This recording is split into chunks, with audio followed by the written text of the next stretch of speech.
Okay, so in this clip, I would like to go through a summary of Genesis. So the story of Genesis begins with the creation of the world. Now, for Christians, this is the acceptance of the beginning of the world.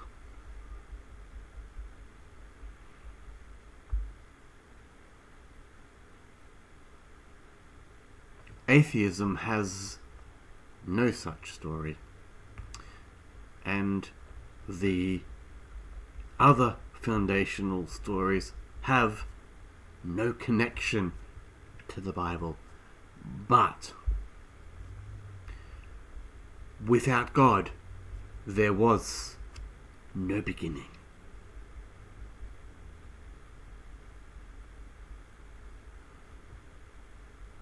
And I'm saying these things because I feel they need to be said. Atheism lacking a foundation. Agnosticism piggybacks off atheism. What I am saying is that the other religions that have beginnings have to piggyback off Christianity, off God. This is not some made up, invented story. It was passed on through the ages, passed on from Adam and Eve, passed on through the generations, from the beginning. God was before, God is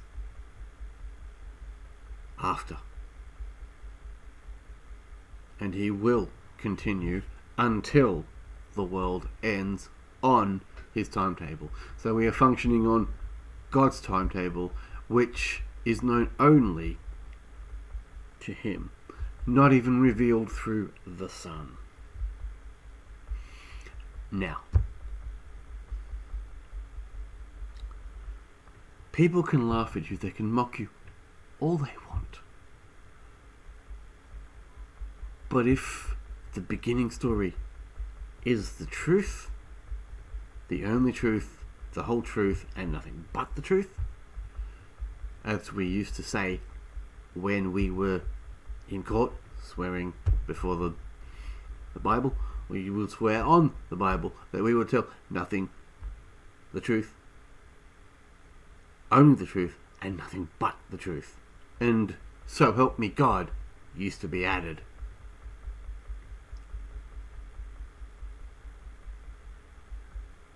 So we have people trying to tell you versions of truth.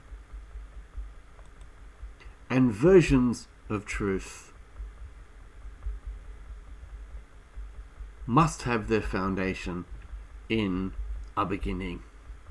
Except that atheism doesn't have a beginning, agnosticism doesn't have a beginning, and every other religion had to come after the beginning. Which means they're idols. They're inventing gods. An idol is a man-made and invented god.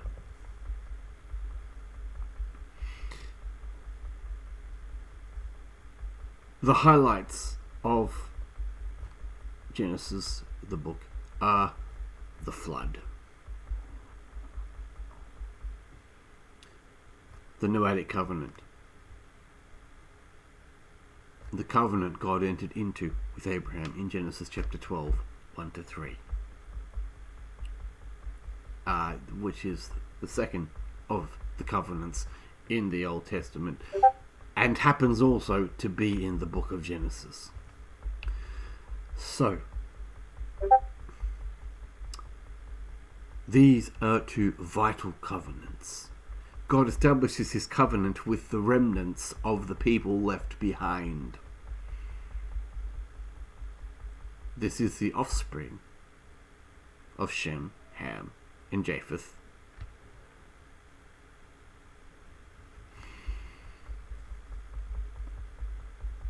And, of course, Israel is the offspring of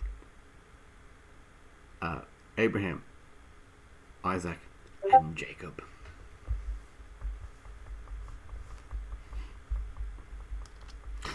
Now, Genesis 1 and 2 give you details, but they don't give you details of lifespans of animals,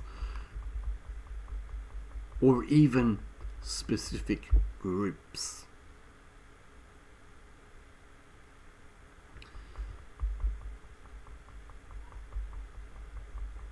Genesis 1 sums it up, generally speaking, with "in the beginning."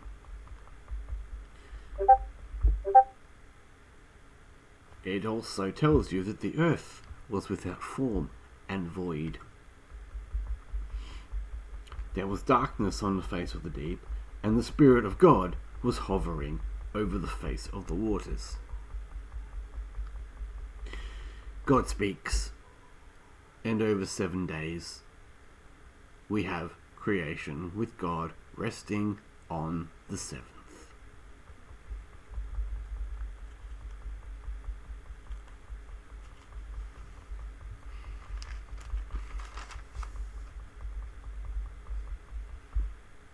Thus, God makes the earth. He forms it. He places animals. He places Adam and Eve on it. And he allows them to be fruitful and multiply. God gives the command to the animals and then to Adam and Eve. Does this mean that God expects everything to go honky-dory, as we might say? No, I don't think it does. Because sin enters the world, following the event called the fall. And the fall culminates in the flood. Except most people don't even realize this. But even in the sin, on the ark, there is a stowaway in each of the human beings. And it's sin that is the stowaway, because all of those born in the flood are born after the fall, meaning we are born into a post-fall world, a world full of struggles and problems and issues which God did not create, because God did not create sin. He did create the solution to sin, which was Christ, which is the gospel.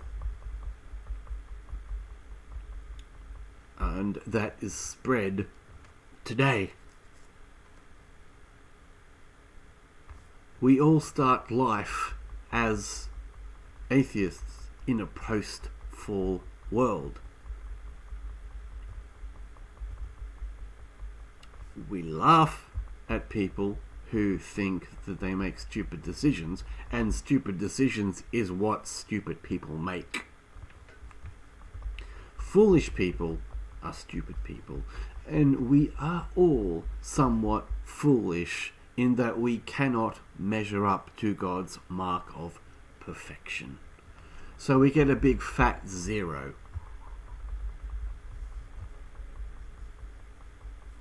And our struggle only begins when we see that the struggle within is the personal side. The private side of faith is there. There is the public side of faith, which is also one of the 3 aspects of life.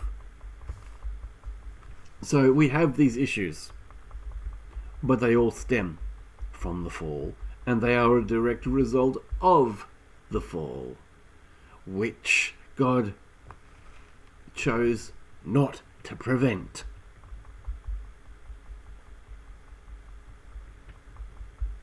He did this so that we could come to him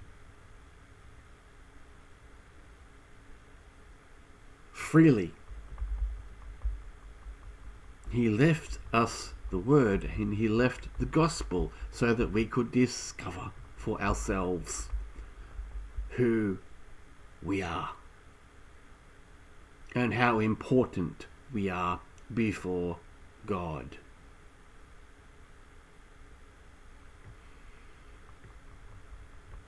So, without further ado, I will end the clip here, and in the words of the cult, I will say, Edie, ciao, baby.